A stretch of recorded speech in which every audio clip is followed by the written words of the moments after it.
Hi everyone, welcome to our final spring junior high take and make craft tutorial. I'm Miss Wendy and thanks for joining me. This week we're making these beautiful, I think they're beautiful, dragon eggs. So it's just easy styrofoam egg, thumbtacks, and of course nail polish. Now in your kit you do have 2 eggs, a container of thumbtacks. Now the thumbtacks is only enough for 1 egg, but you can easily find these at dollar stores, just like where we got the nail polish. So some of you might have, that's a glittery one, the teal or the blue. The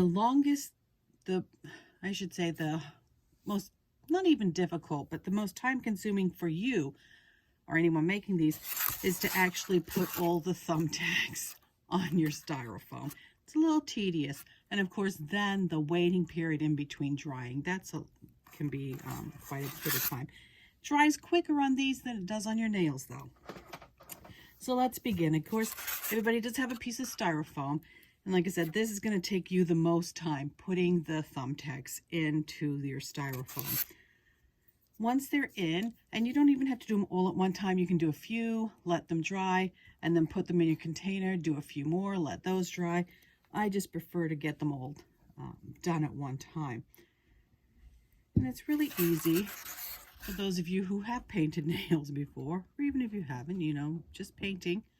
It's going to paint each of the top of the thumbtack. Sometimes you might want to, after they're dry, kind of look at them, and you might have missed a corner, and you can go back and put another coat on. Again, it says in your instructions, and I just want to remind you, do this in a well-ventilated area. Don't do it in a closed-up room. You can even sit outside. It's nicer weather. It will dry a little bit quicker when you're outside, or at least have a window open, because even though it's not a bad smell, it does get to you after a while. So, it can make you cough or something. And if you have any kind of allergies, you want to make sure you are in a well-ventilated area. You can even see right there, this one is not as thickly covered as that one. So I might go over it again. It just depends. And you don't want everyone to look alike anyway, because the scales should have a little different sheen to them.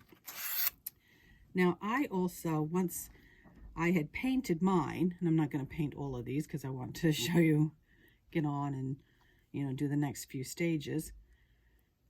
Once I put this solid color on, again, all of these were found at the Dollar Tree. I also found, I have some pink ones, and then some glittery tops. So I did actually add some glitter to the top of mine. You don't have to, because it's really pretty as is. So once you have that done, like I said, you do need to wait. I'm going to put that to the side, because now here are all the painted and dried thumbtacks, or what we will call scales now. And it's really easy. There's no way to really mess this up. So you just want to put that one in the bottom like that. And then you're just going to build up going around. The instructions, it says go to the left of it. So that's what we're going to do.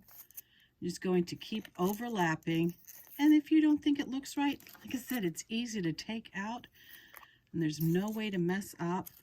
In some other instructions that I had seen online, they did 2 different colors.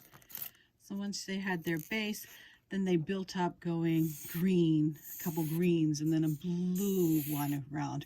So it kind of looked, it was spiral with some different colors.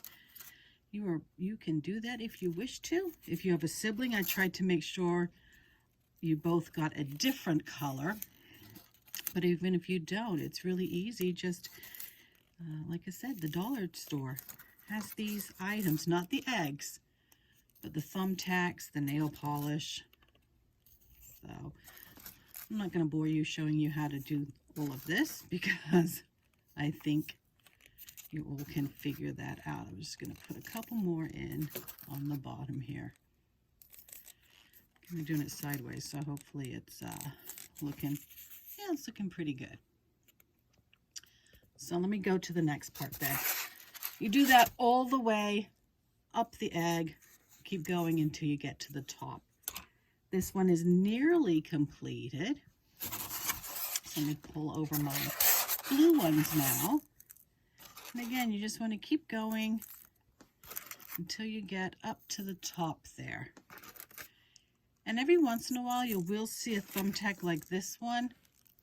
It's kind of, I don't know if you can see it, but it's not completely rounded. And that's okay, because then you just turn it, because when you go over the next round, then it's going to cover that up. And then when you're putting these in, sometimes you see that the tips all the way around the thumbtack weren't painted completely, and that's okay too. Oops, two stuck together, because again, just move it so that that part will get covered up with the next round of thumbtacks. I don't know if you can see, but this one, maybe you can see a little green shine to the blue, because I did put some of the greenish glitter on top, so it has a different color to some of them. It's kind of cool effect there. So if you want to try that again, dollar stores, they are our friends in these crafting days. Almost finished here. So this is just a really fun and cool project. And it's kind of relaxing just to push all these in here. So you might want to wait until there's nothing to do. The weather is getting nicer out. Sometimes you're still looking for something to do indoors. I didn't realize I still had so many to go on this. I don't want to bore you with doing all this on the video, but we're almost finished here. And you can even make a little nest for these eggs. You can put them on some kind of pedestal, like a Fabergé egg. That'd be kind of cool. There we go.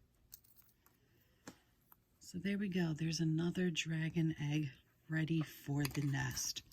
Just going to cluster them together. Like I said, if you had a nest, that'd look pretty cool. Different colored eggs in there. Of course, I have no dragons to hatch, but that's okay.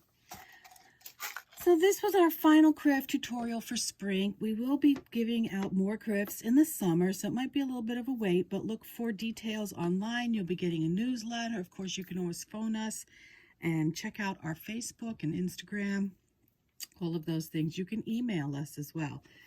The book that I wanted to share with you this week is called The Unlucky Stars, written by Gillian McDunn. And ever since her mother left a few years ago, Annie has felt like the odd one out in her family. Her dad and brother are practical and organized. They just don't understand the way she thinks in lines and color. Everywhere she turns, she feels like an outsider, even at school, so she's been reluctant to get close to anyone.